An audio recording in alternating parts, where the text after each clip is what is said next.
আসিফ মাহমুদ, মাহফুজুল আলম, যদি সত্যি দায় দরদের রাজনীতি থেকে থাকে, জুলাই জনতার প্রতি আপনাদের দরদ থেকে থাকে, আজকে না আগামী 3 দিনের মধ্যে এই চেয়ার লাথি মেরে আমাদের কাতারে চলে আসেন। শহীদ আব্দুল্লাহ বিন জাহিদের মা আমাদের মাথায় হাত রেখেছে, পরশু এসে বলেছে, বাবা যতদিন আন্দোলন করবা, 2টা ছেলে আল্লাহ দিছে, একটা শহীদ হইছে আর একটা তোমাদের হাতে দিয়ে দিলাম, ও সকল প্রোগ্রামে আসবে, আমিও আসবো।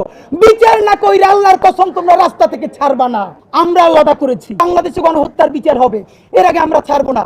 ছাত্র উপদেষ্টা 2 জন, আসিফ মাহমুদ, মাহফুজুল আলম, যদি সত্যি দায় দরদের রাজনীতি থেকে থাকে, জুলাই জনতার প্রতি আপনাদের দরদ থেকে থাকে, আজকে না আগামী 3 দিনের মধ্যে এই চেয়ার লাথি মেরে আমাদের কাতারে চলে আসেন। স্বরাষ্ট্র উপদেষ্টা 3 দিনের মধ্যে বলবেন কে তাকে ছেড়েছে।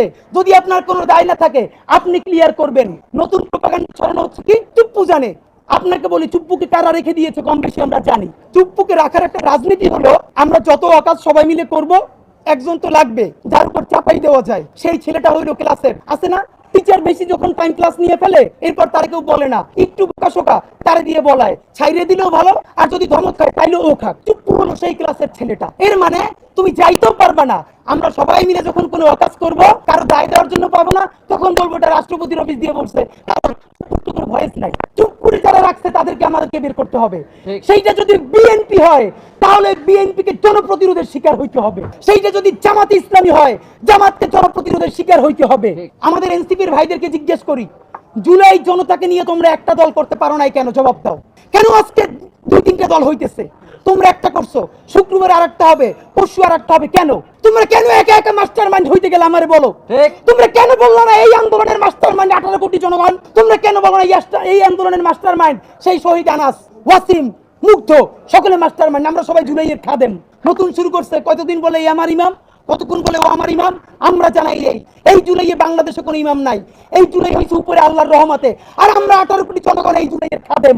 বারবার এই যে উপদেষ্টাগুলো নিয়োগ দেওয়া হচ্ছে জনগণের পয়সায়। ডক্টর ইউনূস সাহেব, আপনি প্রায় ডজন খানেক বিদেশি এক্সপার্ট এনেছেন বাংলাদেশে, আমরা প্রশংসা করেছি। আপনি বিনিয়োগের জন্য এক্সপার্ট আনা বোঝেন, আপনি আরো বিভিন্ন কাজবাজের জন্য তথ্য প্রযুক্তি আইন কেমন হবে আপনি এক্সপার্ট আনা বুঝেন। জুলাইয়ের বিচার কিভাবে ত্বরান্বিত করা যায়, পিলখানা ও শাপলা গণহত্যার বিচার কিভাবে আন্তর্জাতিক মানে করা যায়, কিভাবে আগামী 36শে জুলাইয়ের আগে আওয়ামী লীগকে নিষিদ্ধ করা যায়, এই জন্য একজন ইন্টারন্যাশনাল এক্সপার্ট আপনি এখন পর্যন্ত কেন আনেন নাই? আপনি কি এটুকু বুঝেন না মনে করি আমরা বুঝছি? এই সরকার দুনিয়ার সব দেশ ঘুরে ঘুরে এক্সপার্ট আনা বোঝে। একটা ট্রাইব্যুনাল করা হয়েছে 1000 বলছি, সব থেকে ধ্বজভঙ্গ ট্রাইব্যুনাল, পুলিশের কান্দা দিয়ে বন্দুক করিয়ে যায়, এরপরে প্রসিকিউটর দৌড়িয়ে গিয়ে আসামি ধরে। একটা কোর্ট আমরা বলছি মিনিমাম 5 থেকে 10টা ট্রাইব্যুনাল করেন, স্পিডি ট্রাইব্যুনাল করতে পারেন নাই। এই ট্রাইব্যুনালের মধ্যে অন্তত একাধিক বেঞ্চ করেন নাই। তাহলে এই যে দ্য হেগ থেকে অথবা আরো বিশ্বের বড় বড় প্রসিকিউটর আছে না, সেই প্রসিকিউটরটাকে আপনি আনতেছেন না কেন? এই জুলাই গণহত্যার বিচার না কইরা আপনি যত ডেভেলপমেন্ট করবেন, এই কোন ডেভেলপমেন্ট আপনারে মানুষের রেশ থেকে বাঁচাইতে পারবে না। খুনি হাসিনা মানুষকে বাঁচতে দেয় নাই, যেই রক্তের শার্ট এখনো মা নিয়ে ঘুমায়, শহীদ পরিবার শার্টটা ধুইতে দেয় না, মিউজিয়ামে পর্যন্ত দেয় না। আপনার কি মনে হয় সেই মায়েরা আপনার ছাড়বে? আপনারে যেন জুলাইয়ের গাদ্দার বইলে ঘোষণা দেওয়া না লাগে, আল্লাহর কাছে দোয়া চাই, আপনার সহযোগিতা চাই। আপনি যদি না পারেন বলেন আমি চলে যাচ্ছি। জুলাইকে আমরা কোনো গাদ্দারের হাতে ছেড়ে দিব না।